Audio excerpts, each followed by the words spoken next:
Allora, siamo collegati con Ilaria Capua, direttore del Centro di Eccellenza per la Salute dell'Università della Florida. Buonasera, buonasera dottoressa.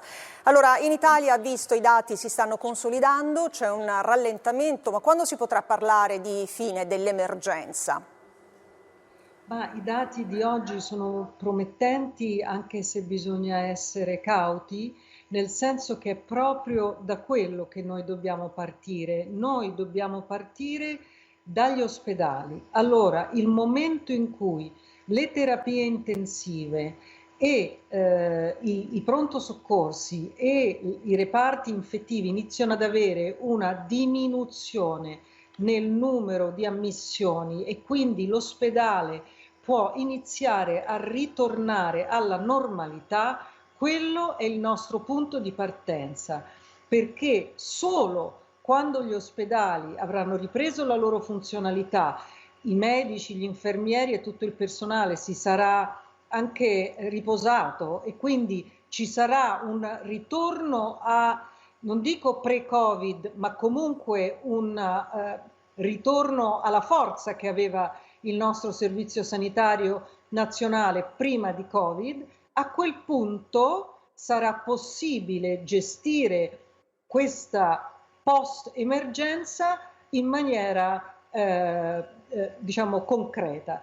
Dobbiamo partire dal mettere in sicurezza le persone fragili, dobbiamo partire poi dal preparare delle griglie sulla base del stato di salute e delle condizioni preesistenti delle persone in modo tale che ci possa essere un ritorno al lavoro graduale e che permetta a questo virus, che purtroppo continuerà a circolare, di non fare i danni che ha fatto fino adesso.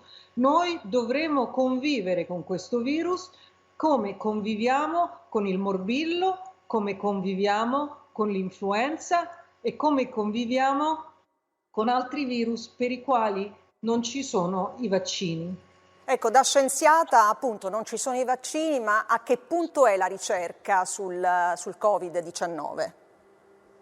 La ricerca sta facendo passi da gigante e devo dire che finalmente la condivisione dei dati è diventata uno dei passaggi per questa accelerazione necessaria.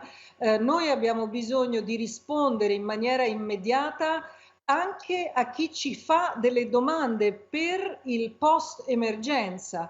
Come facciamo a ripopolare? Benissimo, queste domande devono avere delle risposte, i ricercatori devono produrre anche queste risposte e abbiamo bisogno di mettere insieme tutte le informazioni che riusciamo a generare, perché oggi possiamo analizzarle in tempo reale.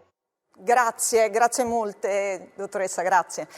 E il Premier Conte torna a mettere in guardia: se allentiamo troppo presto le misure, l'epidemia potrebbe tornare deluso dalle